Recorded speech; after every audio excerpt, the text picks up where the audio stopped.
Buen día, Guille, al contrario, gracias a vos por la entrevista.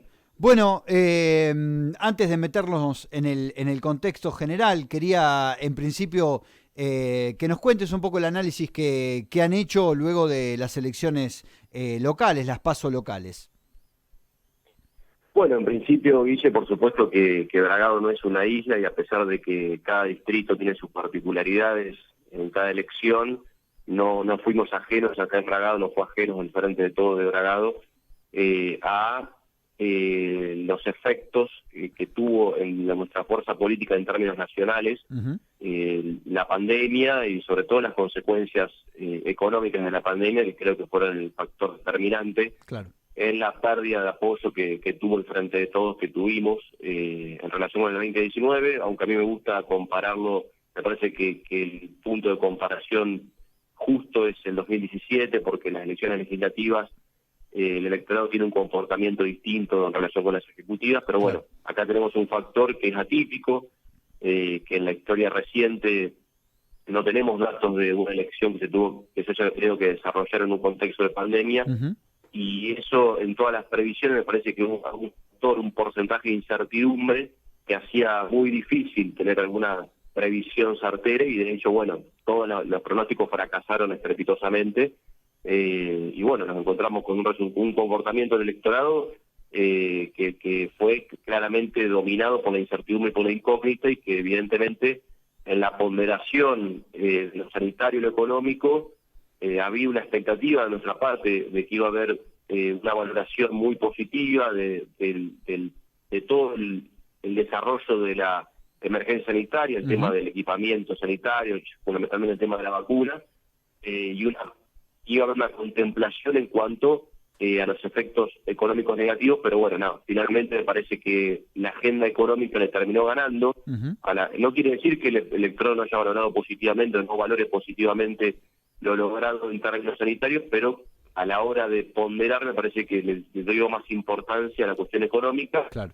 y finalmente la Argentina no fue exenta, no estuvo exenta de lo que le pasó a todos los oficialismos que han tenido que enfrentar elecciones en este contexto, Claro, lo de que hemos han recibido contado un aquí, voto sí. castigo, claro. Lo hemos contado aquí en la radio como en Iberoamérica, incluso en Francia, todos los oficialismos no han podido salir victoriosos de las elecciones, un poco como denominador común, ¿no? La gente de alguna manera también pasando factura en general por la gestión de la pandemia, más allá hablo de la gestión en general, mirando lo sanitario, lo Sí, y económico.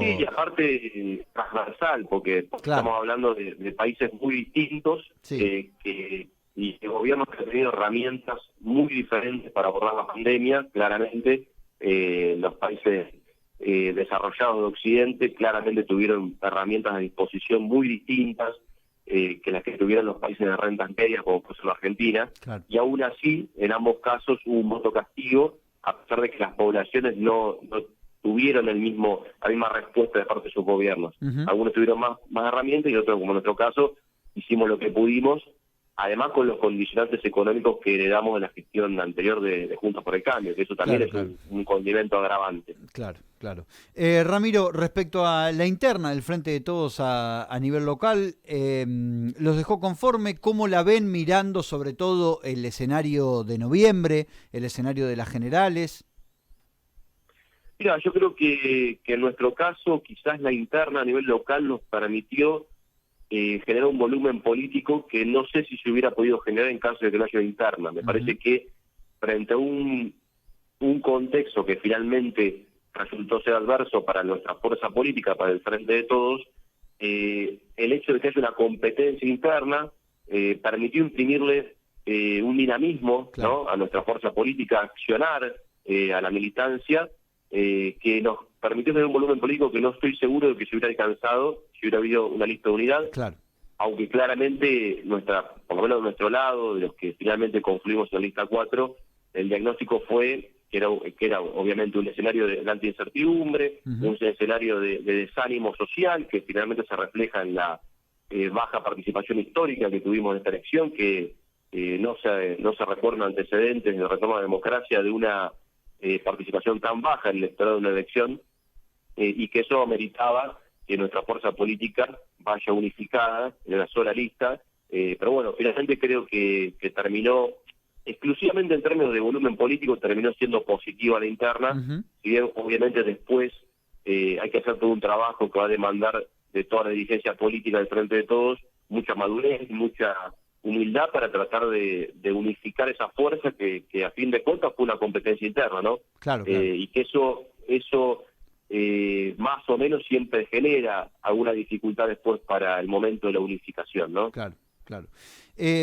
Bueno, en las últimas, sobre el fin de la semana pasada, Cristina dejó, como lo ha hecho habitualmente en su historia política, su sello y su firma, en este caso, en una carta con un análisis crudo, pero muy real de lo que han sido las PASO.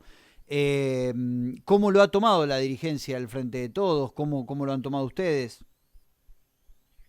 Mira, yo creo que Cristina lo vino, a pesar de que quizás los medios de comunicación hegemónicos permanentemente insisten con que Cristina lo condiciona a Alberto y no lo deja gobernar, la verdad que el comportamiento de Cristina en estos años fue por demás prudente, tuvo muy pocas intervenciones en momentos muy puntuales, en las cuales ya venía, hay un acto, bueno, en La Sí, Plata, creo que claro. es diciembre del año pasado, Sí, una entrega de si mal no viviendas creo que recuerdo, fue, sí. exactamente, donde ella, bueno, habló, entre otras cosas, de funcionarios que no funcionan, pero también hablaba de alinear tarifas y precios con los ingresos, Sí. los salarios y con las jubilaciones, ¿no? Ujú. Previendo que se venía, como de hecho se está viniendo, un proceso de recuperación, de crecimiento económico más que nada. El PBI va a crecer más incluso de lo previsto por el presupuesto 2021, Claro, ¿no? Va a claro. terminar creciendo más. Y después hay que ver cómo se reparte esa torta que va a ser más grande. Y Ujú. Cristina estaba viendo que los formadores de precios en Argentina, sobre todo los formadores de precios de la canasta alimenticia, estaban llevándose gran parte de ese crecimiento y cómo los ingresos permanecían muy detrás de los precios, ¿no? Entonces, creo que ese es el factor determinante que ya preveía Cristina que iba a ser decisivo en las elecciones, que finalmente terminó impactando en forma negativa. Creo que hubiera sido deseable, por supuesto, que se hubieran hecho cambios con anterioridad, pero bueno, en la democracia el termómetro definitivo es el termómetro de las elecciones. Claro. Y bueno, afortunadamente, si uno puede aplicarle esa palabra a lo que sucedió, esto se da en una paso legislativa, no se da, por ejemplo, en una paso ejecutiva 2023. Es Claro, decir, que claro. tenemos años, yo no hablo de noviembre porque creo que el margen de maniobra es muy limitado que Ujú. tenemos por distintas razones y que quizás en noviembre sí se puede achicar la distancia en la provincia de Buenos Aires, pero en el conjunto del país me parece que va a ser muy complejo, muy difícil hacerlo. Pero sí creo que nos quedan 2 años para cambiar el rumbo económico, para Ujú.